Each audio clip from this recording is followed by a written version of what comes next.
Hello everyone, welcome back to my channel. This time we're gonna do a very different video, which is actually reviewing a camera. I do a lot of other hobbies, including photography, including digital and film photography. This time we're gonna take a look at analog or film photography gear. We're gonna take a look at very interesting camera called Ricoh GX1. So it's a film camera. It's a compact rangefinder camera.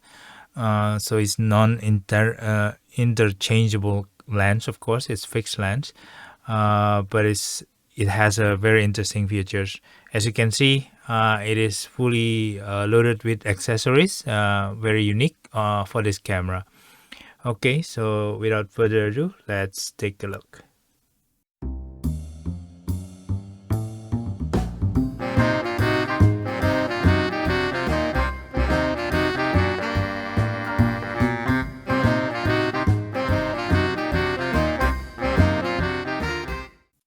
Okay, so this camera is quite light.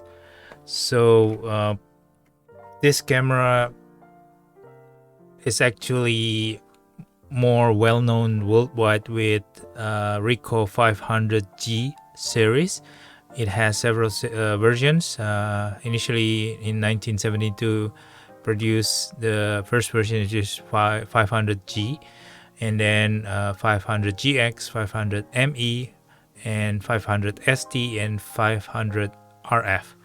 Okay, this one called GX1, it's actually equal to Ricoh 500ME, which is multi-exposure. You can find it out with this button here called ME, which is having a multi-exposure button. So a quick specification is, of course, this compact rangefinder film camera. It has mostly metal and plastic body. I think metal top cover. I think it's either brass, metal, or aluminum. And this body is like having some metal, and the rest is actually plastic inside. But it's very light. Okay, so it weighs around 420 grams. This is the size is actually the length is around 110 millimeters, and the height is actually 70 millimeters. However, with this accessories, the wider accessories actually adding another 2 centimeters. The thickness without the hood is actually 56 millimeters.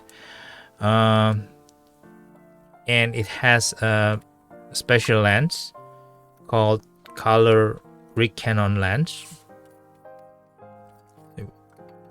Color Ricoh lens, 40 millimeter Ricoh with maximum aperture 2.8. 40 millimeters is quite unique, so it's kind of having wider field of view compared to normal 50 millimeters. But it's not as wide as like 35 or even 23. So this is pretty decent street shooter for street photography, but you can also do some portrait quite okay with this camera. Okay, so that is the features. Let's go to each of the feature. It has a winder lever, plastic winder lever, quite sturdy. It has a shutter button with screw type shutter release. If you want to put some accessories, you can do that too, or you can use a cable release if you want to for remote release. It has lock mechanism, so it's quite pretty handy if you don't want to accidentally press the shutter. It has indicator when it's cocked. The winder cock is actually becoming red, so it's indicating it's ready to shoot. If not, it is unwinded, it's a yellow. This is the film number, the frame number. Battery check. If you press this one, there will be some needle moving upward, showing that it's working, the battery. This one is a film indicator, meaning that there's a film inside. think we can try to pull out the film later on. So red meaning it's loaded with film. This is the, of course, the winder to spool back the film when you finish the shoot. This is a small viewfinder. In front, of course, the name, and this is the lens, the main lens. The main lens have a rib rotating switch, but kind of selectors. This is to adjust the ASA or the ISO. The smallest is 25 ASA. So for slow films, but more details you can do that also. And the maximum is actually 800 ASA. So pretty handy in inside the room or in the kind of under the shade or darker area. But not as good as, let's say, 1600 ASA. So unfortunately you can use high-speed film, let's say 1601, so it's maximum 800 only. So either you use 400, usually I'm using 400 ASA or even 100 ASA for normal shooting. So that is the ASA setting. The focusing ring, the speed, the shutter speed, and the aperture setting is actually in the lens, so nothing on top of this rangefinder to adjust to. So everything in the lens. So it's very common in rangefinder type of camera. So everything will be in the lens area. So here you can adjust the focusing from 0.9 to infinity. So from 1 meter to infinity. The speed is from bulb 1/8 a second up to 1/500 a second. Okay, the aperture is from the largest is 2.8, the smallest is 1 or 16 or f16, and auto. So this camera equipped with a shutter priority, so you can set your intended shutter speed. Let's say I want to 125th a second as my shutter priority, and then the aperture will follow suit, okay, accordingly, or it will adjust accordingly. Using, when you half press it, the meter will take a calculation and then trying to adjust the aperture or the opening to compensate, okay, for the right exposure. So that is quite handy.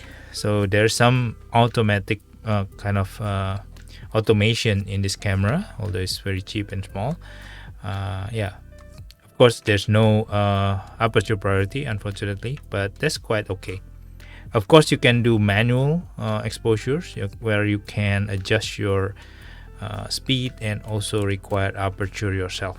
Okay, here you can see there's a this is a light meter intake, so it is small lens over here that will measures the exposures from the scene and actually inside the lens. So if you put a ring filter here, like I said, a darkening filter, one stop darker reduction, light reduction filters or color features, it will adjust accordingly the exposures. Okay, so it's very pretty neat for a small camera. This one is for the rangefinder patch, focusing patch. So it will take a light and then project a yellow patch inside. Unfortunately, the yellow patch already faded, so you're no longer able to focus quite easily with this camera. It's pretty common in the old rangefinder with yellow patch screen. What else? I think that's most it. There's a Ricoh 500. If you can see, it's Ricoh 500 series. So it's actually the top cover is using Ricoh 500, but the name is Ricoh GX1. I think it's for Asia and Indonesia only, probably in my country. So the other neat feature is this. Okay, then the other feature is definitely the timer.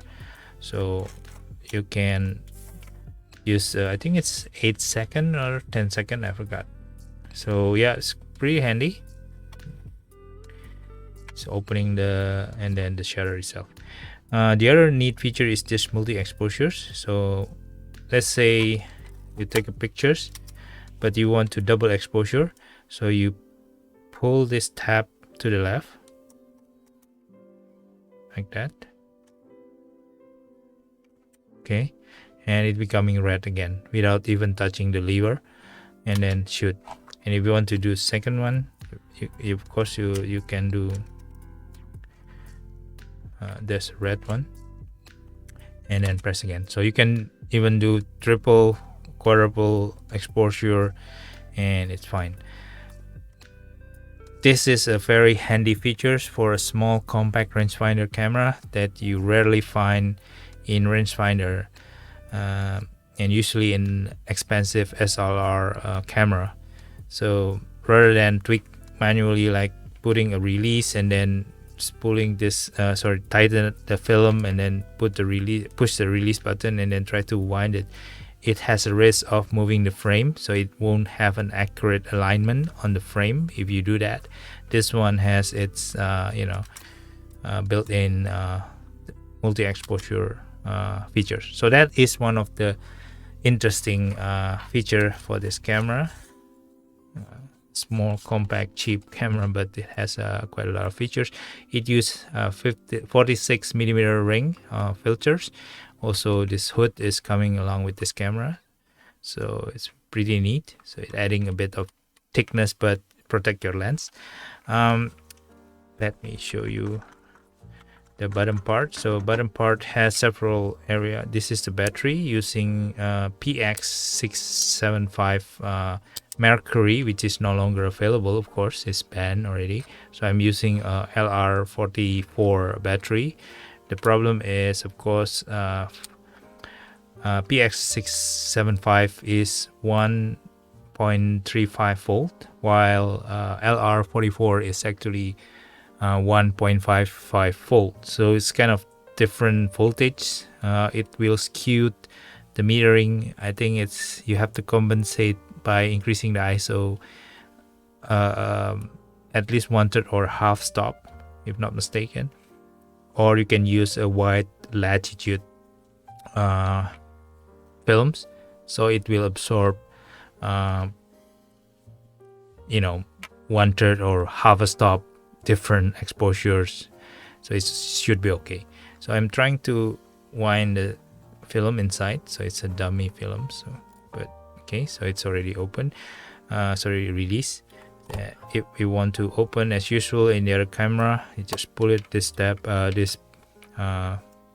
lever up, okay, and it will open, and you can find the film here inside. Oops, sorry, I have to release it first. Okay, so it's pretty clean inside. You can see mostly plastic inside this body, with a metal pressure plate for the film. And the foam is still pretty okay, pretty clean. Yep, so that's and you can see here, if I put that into B speed and giving you a bit of exposure here, you can see it has a square plate for this camera, the square aperture plate or diaphragm for the aperture. So with the f2.8 lens, not that bright, and also 4-blade apertures in let's say if you are not fully open at f2.8, it will give you a round opening, but smaller than f2.8 it will give a square opening to the film, right? So it won't give you a nice bokeh. Also with f2.8, I think it already didn't give you any sufficient bokeh with this lens, right? So it's I think it's a 3-group 4-element tessar lens configurations. Yeah, so it won't give you enough or sufficient bokeh, I think. Yeah. What else? Oh, this has a hot shoes you can trigger a flash, but you have to manually set this speed and aperture. The good thing is that because of this lens using shutter leaf mechanisms, it can synchronize from even from 1/8 of a second up to 1/500 a second. It will synchronize the flash without any issues, compared with the blade with the vertical or horizontal curtain type of shutter. It will have a problem of like the synchronizing the flash with the speed, right? So that's why in SLR with that kind of shutter curtain, you are limited to at, let's say, 1 to 125th a second speed, or even the newest one is 1 to 250 second speed limitations. Because above that or higher, this if you use a higher speed, it will create a darkening or a blackout in your film, right? Because the shutter is not yet fully open or getting back into the normal positions, or fully open or fully closed. So that is causing a problem in kind of curtain type shutter. But with leaf shutter, which is very rare, which I think is quite common in the old days in Rangefinder and medium format, of course, like Hasselblad and everything. Using leaf shutter, it gives you a very wide range of shutter speed to use with the flash. So that's the beauty of this small compact camera. What else? I think mostly it. And you can release the film, of course, by pushing this first and then winding it back into the roll of films. I think very easy to put a film later. Before that, this is another accessories that I'm going to show you. This accessory is very unique. It is a winder mechanism, but not using a battery. There's no battery in it, but using a spring-loaded winder. So I think it's quite common back then, but very rare today. Mostly using battery in the modern camera. I think it's higher speed, of course, in winding, but yeah, it is kind of neat features. So when you attach it to the tripod, you have another tripod mount in the side here, rather than the center, because the center is being used by this winder. Okay, so this is a lever. You pull it out from this tab, and then you wind it. I think one full winding, you can get up to 10 frame at least, 9 to 11 frame, and put it switch to off first. If you're ready, it will try to start the winding by putting this to on. Okay, so it winding the camera ready to shoot, so it's becoming red without even touching this lever. So this one gives you around 10. So 1,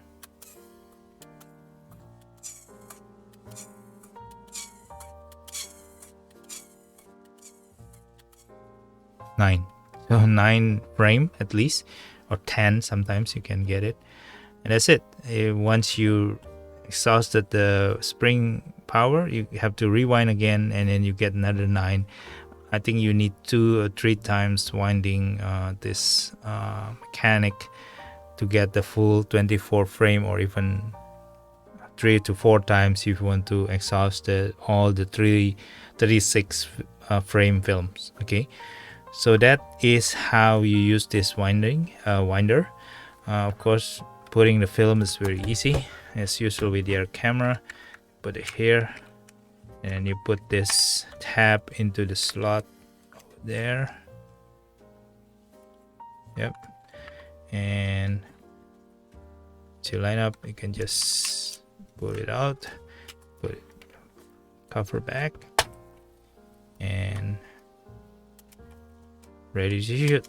Okay, so it's basically very simple, light camera, It has decent light meter. However, the light meter cannot be used in manual mode, like it's linked into the setting. Like for example, if you want to use manual by trying to use the meter, it cannot do that.